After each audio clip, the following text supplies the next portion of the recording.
Good morning all of you. Last chapter में हमने हमारा फर्स्ट चैप्टर कंप्लीट किया था। इस चैप्टर में इस लेक्चर से हम लोग हमारा next chapter that is acid base and salt complete करने वाले हैं। ये चैप्टर स्टेट बोर्ड के सिलेबस में नहीं है, सीबीएसई के सिलेबस में है, ठीक है।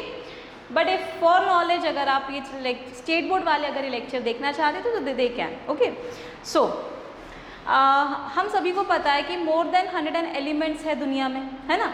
और ये सभी एलिमेंट्स कंबाइन होते हैं और कंपाउंड बनाते हैं। हमने केमिकल प्रॉपर्टीज़ ये चैप्टर में अलग अलग कंपाउंड्स की अलग अलग प्रॉपर्टीज़ देखी है। I mean, हमने अलग अलग टाइप की रिएक्शंस देखी है, उसमें कई सारे कंपाउंड्स देखे थे हमने। इस चैप्टर में हमें ये देखना है कि दुनिया का कोई भी कंपाउंड हो उसे हम लोग 3 कैटेगरी में डिवाइड करते हैं। पहला होता है एसिड, दूसरा होता है बेस, तीसरा होता है salt.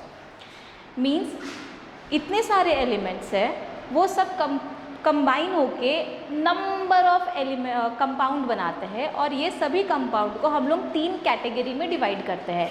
First is acid, second is base and third is salt. तो अभी ये जो एसिड, बेस एंड सॉल्ट है, इसको समझने के पहले, एक्चुअली इस चैप्टर में जाने के पहले, आज इस लेक्चर में हम लोग एक टॉपिक पढ़ने वाले हैं which is called as indicator. ठीक है, आज हम क्या पढ़ने वाले हैं? इंडिकेटर के बारे में। ये ना एसिड है, ना ये बेस है, ना ये सॉल्ट है, तो मैम ये है क्या? इंडिकेटर के बारे में पढ़ना है। तो देखो, इंडिकेटर एक्चुअली डाई है। Dye means coloured substances. जो हम लोग दिया गया कंपाउंड एसिड है या बेस है ये जानने के लिए यूज़ करते हैं। मैम कुछ नहीं समझ रहा। देखो, कोई भी सब्सटेंस, मैंने अगर आपको दो बीकर्स है, उसमें 2 सॉल्यूशन दे दिए और जस्ट आपको बोला कि वो एसिड है या बेस है, आपको बताना है, तो आप कैसे बताओगे? ऑब्वियसली केमिकल टेस्ट एक बहुत सेकेंडरी पार्ट हो गया। पहले आप सबसे पहले कैसे बताओगे? जो प्राइमरी लेवल पे आप जब जो टेस्ट करते हो that is called as indicator test. Means दिया गया कंपाउंड एसिड है या बेस है, ये बताने का काम जो सब्सटेंस करता है that is nothing but an indicator. ठीक है, तो आपको आपके सिलेबस में बहुत कम इंडिकेटर्स दिए गए हैं। सबसे इम्पॉर्टेंट 3 इंडिकेटर ऐसे हैं जो बहुत ज़्यादा यूज़ किए जाते हैं। आप जब अगर हायर स्टडीज़ करते हो केमिस्ट्री में भी, तो ये 3 इंडिकेटर्स आपको कॉमनली देखने के लिए मिलेंगे। Which are they? पहला है लिटमस, दूसरा है मिथिल ऑरेंज और तीसरा है फिनोप्थेलिन। ठीक है, पहला है लिटमस, दूसरा मिथिल ऑरेंज और तीसरा है फिनोप्थेलिन। तो ये 3 इंडिकेटर कॉमनली यूज़ किए जाते हैं। अब ये कैसे यूज़ करते हैं हम लोग पहले लिटमस से समझते हैं। सपोज़ कि अभी मेरे पास ब्लू कलर का पेन नहीं है, imagine that it is blue. Imagine कर लो ना यार, क्या जा रहा है? ठीक है, and this is red pepper.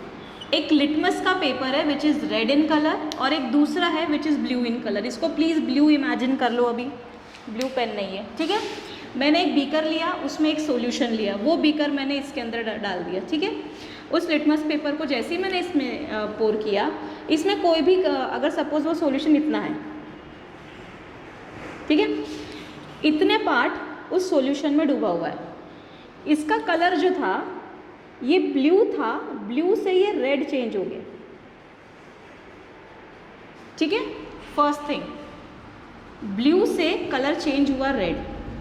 Second, इसी बीकर को मैंने उठाया, यहाँ पे रख दिया, यहाँ पे रख दिया, इतना पार्ट अभी ये हो गया and there was no change. इसका मतलब रेड रेड ही था। ठीक है, अब इस बीकर को मैंने उठा के साइड में रख दिया, इसको मैं नाम देती हूँ बीकर ए। ओके, अब मैंने दूसरा बीकर लिया,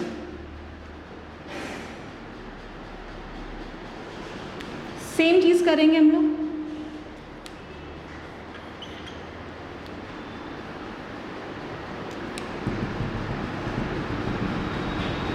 ठीक है, इसको भी जब मैंने इसमें पोर किया तो ये जो ब्लू कलर था ये वैसा का वैसा ही रहा। ये बीकर ए की बात कर रहे हैं हम लोग, ये बीकर बी की बात कर रहे हैं। ब्लू कलर ब्लू ही रहा। ठीक है, लेकिन जब इसी बीकर को उठा के मैंने इस पे यूज़ किया अब क्या हुआ, ये जो रेड कलर का लिटमस पेपर था ये सडनली ब्लू कलर का हो गया। इतना पोर्शन, जितना पोर्शन उस सॉल्यूशन में डिप्ड है उतना पोर्शन ब्लू कलर का हो गया। ठीक है, इट मीन्स यहाँ पे क्या हो रहा है, जो रेड था वो ब्लू में कन्वर्ट हुआ। ये सॉल्यूशन, ये बीकर बी की बात है। सो अगर मैं इन शॉर्ट बोलूँ, ए में क्या हुआ, ब्लू लिटमस रेड हो गया, ब्लू कलर का जो लिटमस पेपर था वो रेड कलर में चेंज हो गया। बी बीकर में क्या हुआ, ब्लू कलर का जो लिटमस पेपर था वो अनचेंज रहा, लेकिन रेड कलर का जो लिटमस पेपर था वो ब्लू कलर में कन्वर्ट हो गया। ठीक है, तो लिटमस की एक प्रॉपर्टी है कि अगर आप उसे एसिड में डिप करते हो तो वो ब्लू लिटमस को रेड में कन्वर्ट कर देता है। क्लियर? और वहीं पे अगर आप उसे बेस में डिप करते हो तो रेड लिटमस जो है वो ब्लू में कन्वर्ट हो जाता है। ठीक है, तो मैम अगर मैंने लिटमस को एसिड में डिप किया, ब्लू लिटमस को अगर मैंने एसिड में डिप किया तो ब्लू रेड में हो रहा है, रेड का क्या होगा, ऑब्वियसली नो चेंज। जैसे यहाँ पे रेड कलर जो था वो रेड ही रहा, फर्क आया क्या, नहीं। ब्लू लिटमस जब रेड में कन्वर्ट होता है it means the given solution is acid. अगर वो एसिड है तो ब्लू रेड में कन्वर्ट होगा, तो रेड का क्या होगा मैम, रेड रेड ही रहेगा ना, रेड में क्यों चेंज आएगा कोई। ठीक है, सो ये हमें ध्यान रखना है कि जब आप ब्लू लिटमस पेपर को किसी एसिडिक सब्सटेंस में पोर करते हो या डिप करते हो, किसी एसिड वाले कंपाउंड में डिप करते हो, तो आपका ब्लू कलर का जो लिटमस पेपर है वो रेड में कन्वर्ट हो जाएगा। अगर आपने रेड लिटमस उसमें डिप किया होगा तो उसका कलर चेंज नहीं होगा। इसका मतलब कि एसिड में जो लिटमस है वो रेड कलर शो करता है। ठीक है, बेस की अगर मैं बात करूँ, अगर रेड कलर का लिटमस पेपर आपके पास है तो वो ब्लू कलर में चेंज हो जाता है, अगर वो ब्लू है तो वो ब्लू ही रहेगा। सो इसका तो कोई इशू ही नहीं है। ठीक है, इसका मतलब एसिड में लिटमस क्या कलर शो करता है, रेड। एसिड के केस में लिटमस क्या कलर शो करता है, रेड। अगर आप बेस की बात करो तो उसमें वो क्या कलर शो करता है, blue. In short, blue will change into red, red will remain red, red will change into blue, blue will remain blue in base। ठीक है, इस तरह से याद रख लेना आप। अभी मिथिल ऑरेंज की बात करती हूँ। मिथिल ऑरेंज, जैसा अभी हमने इसका देखा ना कि ये पेपर था एंड ऑल, ये एक्चुअली लाइकेन से बनता है। ठीक है, लाइकेन एक प्लांट है थैलोफाइटा करके, जो प्लांट का जो क्लासिफिकेशन आप करते हो थैलोफाइटा जो आता है, तो इस सब डिवीजन जब आप पढ़ते हो तो उसमें लाइकेन करके एक टॉपिक आता है थैलोफाइटा के अंदर। तो लाइकेन का एक एग्जांपल है लिटमस, जिसके मदद से हम लोग लिटमस पेपर बनाते हैं और वो पेपर हम लोग as a primary indicator laboratory में यूज़ करते हैं। अब बात करते हैं मिथिल ऑरेंज। मिथिल ऑरेंज एक ऑरेंजिश कलर का लिक्विड है, ये लिक्विड है, ये पेपर नहीं होता है। इसमें कैसा है कि अगर आप मिथिल ऑरेंज को एसिड में डिप करोगे ना तो सडनली वो सॉल्यूशन जो है वो रेड कलर का हो जाएगा।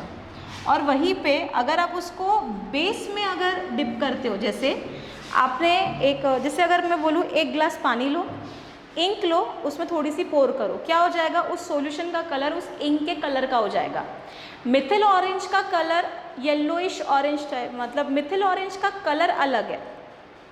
ठीक है, लेकिन जैसे ही आप उसको किसी एसिड में डिप करते हो सडनली उसका कलर जो है रेड हो जाता है। और वहीं पे मिथिल ऑरेंज को जब आप उसी मिथिल ऑरेंज को अगर आप किसी बेस में डिप करते हो तो उसका कलर जो है येलो हो जाता है। कभी ऐसा हुआ है क्या कि आपने इंक लिया, उसको एक गिलास पानी में पोर किया, रेड कलर की इंक है, पानी में जाते बराबर ब्लू हो गई, ब्लू कलर की इंक है, पानी में जाते बराबर पिंक हो गई, कलर कैसे चेंज हो रहा है ना, ऐसा कभी नहीं होता है। तो लेकिन यहाँ पे ऐसा होता है, इसीलिए इनको हम इंडिकेटर कहते हैं। ये ऐसे डाइज है, डाई मतलब एक ऐसे कलर्ड सब्सटेंस है जिसके मदद से हम लोग दिया गया सब्सटेंस एसिड है या बेस है ये बता सकते हैं। अगर आप इंक को पानी में पोर करते हो तो उसका कलर वही रहेगा। अगर आप उसको किसी एसिड में भी पोर करें तो उसका कलर वही रहेगा। इंक का कलर चेंज नहीं हो रहा है ना। थिंग इसकी वो हमें इंडिकेट नहीं कर सकता है कि ये एसिड है या बेस है, इसलिए वो इंक जो है it is also colored substance, it is also a dye, but it is not an indicator. So indicator means जो हमें बताता है कि दिया गया कंपाउंड एसिड है या बेस है। तो आपको यही याद रखना है कि इसका कौन सा कलर होता है। अभी अगर मैं बात करूँ फिनोप्थेलिन की, फिनोप्थेलिन अगर आप एसिड में पोर करते हो, अगर कोई एसिड है उसमें आपने फिनोप्थेलिन का ड्रॉप डाल दिया तो इट विल बी कलरलेस, कोई कलर चेंज आपको देखने के लिए नहीं मिलेगा। लेकिन वहीं पे अगर बेस है और बेस में अगर आप उसको डिप करते हो तो it will become pink in colour. रोज़ी पिंक होता है ना, अच्छा है लड़कों को तो कलर के शेड ही नहीं समझते, बेबी पिंक कलर होता है, वैसा कलर उसमें लाइट सा पिंकिश कलर आ जाता है। ठीक है, तो this is the most commonly used indicator in the laboratories. कौन से पहला लिटमस, दूसरा मिथिल ऑरेंज, तीसरा फिनोप्थेलिन। लिटमस अगर आप एसिड, लिटमस पेपर अगर आपने एसिड में डाला तो सीधे उसका कलर रेड आ जाएगा, ये ध्यान में रखो। तो कन्फ्यूज़न नहीं होता कि ब्लू का रेड, रेड का ब्लू, ब्लू का रेड, रेड का ब्लू, वो कन्फ्यूज होता है कि एसिड में ब्लू का रेड होता है कि रेड का ब्लू होता है। सिंपल लैंग्वेज में याद रखो, एसिड में लिटमस रेड रहेगा, इसका मतलब क्या, ब्लू लिटमस रेड में कन्वर्ट हो जाएगा, रेड रेड ही रहेगा। बेस में लिटमस का कलर ब्लू रहता है, इसका मतलब अगर रेड लिटमस लिया तो ब्लू कन्वर्ट हो जाएगा, ब्लू लिया तो ब्लू ही रहेगा। ऐसे शॉर्ट में याद रखो उसको। ठीक है, इसके बाद में मिथिल ऑरेंज की बात करूँ तो मिथिल ऑरेंज एसिड में पोर किया तो रेड कलर का हो जाता है, मिथिल ऑरेंज बेस में पोर किया तो येलो कलर का हो जाता है। ठीक है, इसके बाद में फिनोप्थेलिन की बात करते हैं। अगर आप फिनोप्थेलिन यूज़ करते हो, अगर आप उसे एसिड में पोर करते हो, एसिड में डिप करते हो तो वो कलरलेस रहेगा। अगर आप उसे बेस में डिप करते हो तो आपको पिंक कलर दिखने को लिए मिलेगा। ठीक है, ये आपको लर्न रखना है। मैम ये सब लर्न रखना ज़रूरी है क्या? Yes, it is very important, इसीलिए स्पेशली मैं इसके लिए एक लेक्चर ले रही हूँ। अब बात करते हैं कुछ नेचुरल इंडिकेटर्स की। देखो ये सब तो केमिकल एंड मैनमेड है, अभी हम बात करते हैं नेचुरल। तो आपके सिलेबस में 2 ही एग्जाम्पल दिए गए हैं नेचुरल इंडिकेटर्स के, एक है टर्मरिक और एक है रेड कैबेज। ये दोनों ही हमने देखा है, घर में हल्दी होती है, रेड कैबेज भी मार्केट में बहुत इजीली मिल जाता है। अब इसका लाइव एग्जांपल अगर आप देखो, आपके अगर शर्ट में, वाइट शर्ट में अगर कोई हल्दी का दाग लग जाए, आप उसको थोड़ा सा सोप रगड़ के देखो, उसे वेट करो, सोप रगड़ के देखो, सडन सोप मतलब खाने वाली नहीं, साबुन वाला सोप भरोसा नहीं है मुझे तुम लोगों का, कुछ भी कर सकते हो। तो आप सोप लो और उसको रब करो, वो रेडिश चेंज हो जाती है। फिर आप उसको वॉश करते हो पानी से, फिर वो वापस से येलो स्टेन थोड़ा सा दिखने लग जाता है। तो माय क्वेश्चन इज कि जो येलो स्टेन था वो साबुन लगाने के वजह से सडनली रेड कैसे हो गया? द रीज़न इज़ कि जो सोप होता है ना, it is basic in nature, it is not acidic. अगर एसिडिक होता तो हम लोग अपने बॉडी पे अप्लाई ही नहीं करते, it is basic in nature. ठीक है, जब हम एसिड एंड बेस की प्रॉपर्टीज़ देखेंगे ना, तब आपको समझ में आएगा कि क्यों हम लोग स्पेसिफिक कंपाउंड स्पेसिफिक चीज़ों के लिए ही यूज़ करते हैं। जैसे कि you can't use acid for making soap. Imagine आप जो सोप लगा रहे हो उसमें हाइड्रोक्लोरिक एसिड है, आप लगाओगे और आपकी स्किन जल गई, है ना। और आप बेस, इसलिए आप बेस की चीज़ें, बेस आपकी स्किन को जलाता नहीं है, सो देयरफॉर हम लोग बेसिक चीज़ें यूज़ करते हैं। बेसिक मतलब आपका कॉमन सिंपल वाला बेसिक नहीं, यहाँ पे एसिड बेस वाला बेसिक। बेस सब्सटेंस को बेसिक बोलते हैं, जैसे हम एसिड को एसिडिक, वैसे बेस सब्सटेंस को बेसिक। तो अभी टर्मरिक की जब मैं बात करूँ, जैसे आपने वो सोप उसके ऊपर रगड़ा, वो रेड कलर का हो गया। इट मीन्स व्हाट, कि टर्मरिक जो है अगर आप बेसिक सब्सटेंस में ऐड करते हो तो उसका कलर रेड हो जाता है। ठीक है, और वहीं पे अगर आप उसको नॉर्मली ऐसे रखते हो तो वो कैसा रहेगा? येलो ही रहेगा। तो आपको याद क्या रखना है कि टर्मरिक जो है ये बेस में रेड हो जाती है, और जैसे ही उसका वापस अपने इसमें आता है वो फिर से येलो हो जाती है। रेड कैबेज की बात करते हैं, अगर आप इसको एसिड में डिप करते हो तो वो रेड ही रहेगी, रेड कैबेज रेड ही रहेगी, कोई कलर चेंज नहीं रहेगा। लेकिन अगर आप इसको बेस में डिप करते हो, जैसे रेड कैबेज को अगर आपने किसी बेस में ऐड किया तो इस रेड का कलर ग्रीन हो जाता है, ठीक है, ये चेंज है।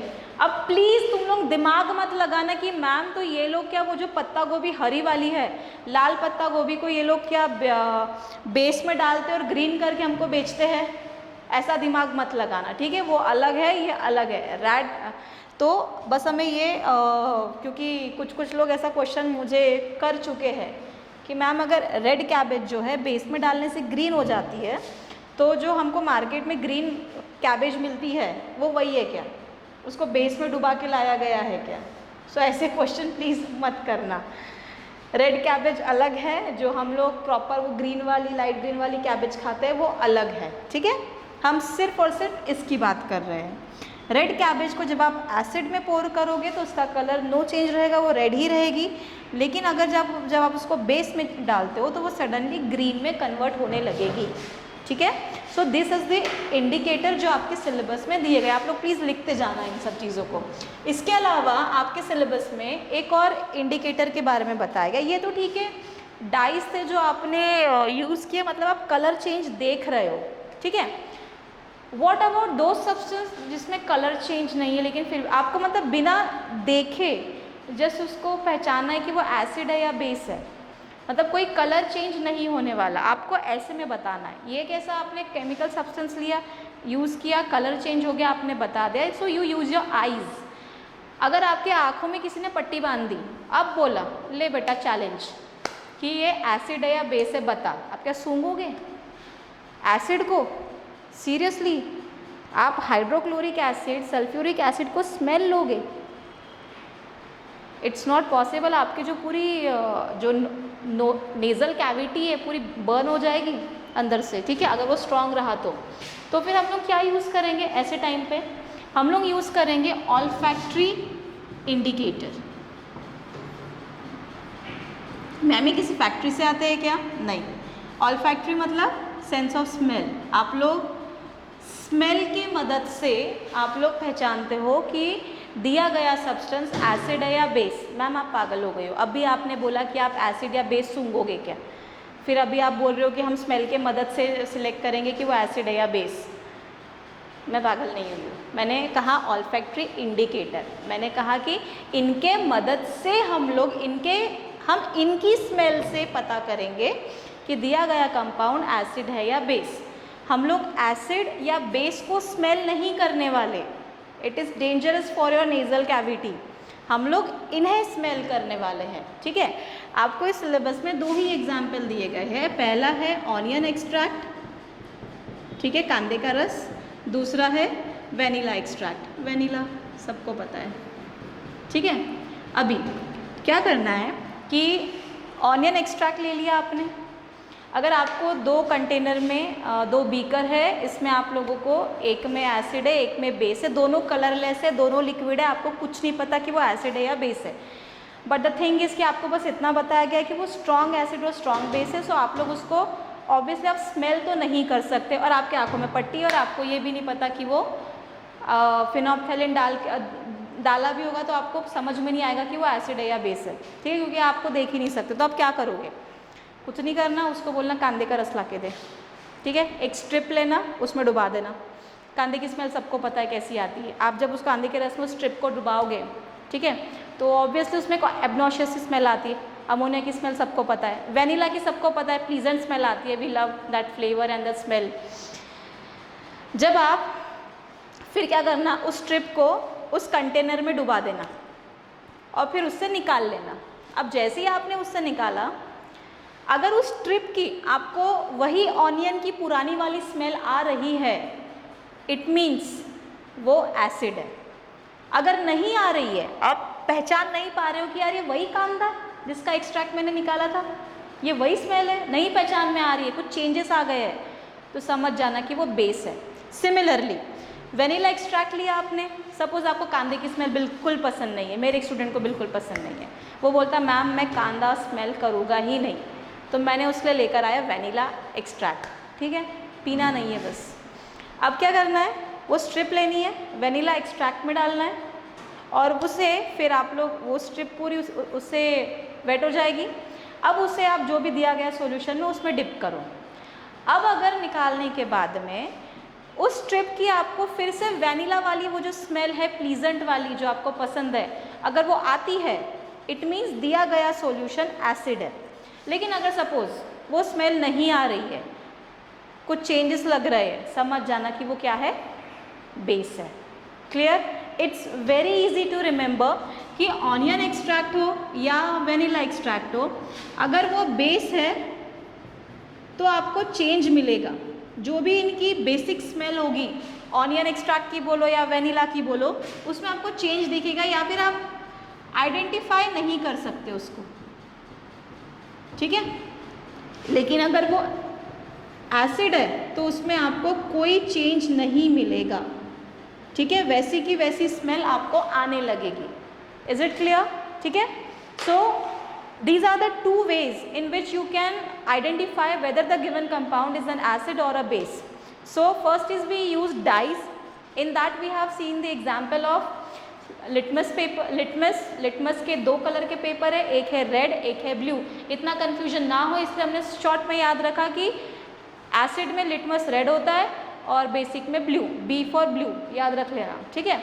इसके बाद में हमने देखा मिथिल ऑरेंज। मिथिल ऑरेंज अगर मैं एसिड में यूज़ करती हूँ वो रेड हो जाता है, वहीं पे अगर बेस में यूज़ करती हूँ तो वो येलो हो जाता है। फिनोप्थेलिन की बात करूँ, अगर मैं उसको एसिड में यूज़ करती हूँ वो कलरलेस रहता है, अगर मैं बेस में यूज़ करती हूँ वो पिंक हो जाता है। फिर इसके बाद में आपको सिलेबस में दो नेचुरल इंडिकेटर्स भी दिए गए हैं। नेचुरल इंडिकेटर में पहला है टर्मरिक। टर्मरिक जब आप बेस में यूज़ करते हो तो वो रेड हो जाता है और वहीं पे मतलब टर्मरिक का कलर चेंज हो जाता है और एसिड में वो वैसा ही रहता है। फिर उसके बाद में रेड कैबेज की बात करूँ, रेड कैबेज अगर आप एसिड में यूज़ करते हो तो वो वैसा ही रहता है, रेड ही रहता है। लेकिन अगर बेस की बात करूँ तो उसमें आपको फिर वो ग्रीन में कन्वर्ट हो जाने होता है। इसके बाद में आपके सिलेबस में ऑल्फैक्टरी इंडिकेटर, मतलब अगर आपकी आँख की रोशनी नहीं है या आपके आँखों में पट्टी बांध दी गई है फिर भी आपको पहचानना है एसिड है या बेस है, ये सेकेंड टेस्ट होती है एक्चुअली। तो फिर आप कैसे पहचानोगे? ऑब्वियसली आप लोग एसिड और बेस को स्मेल नहीं करोगे, स्ट्रॉन्ग है वीक है ये सारे कंसेप्ट हम बाद में देखने ही वाले हैं। बट अगर वो स्ट्रॉन्ग है और कॉन्सेंट्रेटेड है, you can smell it, means वो आपके नोजल कैविटी के लिए अच्छा नहीं रहेगा। तो हम क्या करते हैं, ऑल्फैक्टरी इंडिकेटर यूज़ करते हैं। हम क्या करेंगे, इंडिकेटर का यूज़ करेंगे, उनको स्मेल करेंगे। ऑनियन एक्सट्रैक्ट है, वेनिला एक्सट्रैक्ट है, कोई भी लो वो स्ट्रिप को आप यूज़ करो। अगर उसमें ऑर्डर में चेंज आ रहा है या फिर कोई आप पहचान नहीं पा रहे हो कि वही एक्सट्रैक्टर जो हमने लिया था, it means it is a base. अगर आप वो उसमें कोई चेंज नहीं दिख रहा, जो पहले स्मेल था वही स्मेल अभी भी है, it means it is acid. ठीक है? This is all about indicators. ठीक है? अभी इसके बाद में जो हमें लेना है दैट इज़ हम लोग स्टार्ट करेंगे एसिड से। नेक्स्ट लेक्चर होगा totally dedicated to acid and base, just an introductory part. इसके बाद में जो हम लेंगे फिर chemical reactions of both. So इस तरह से पार्ट में चैप्टर हमें कंप्लीट करना है। ठीक है? बाय।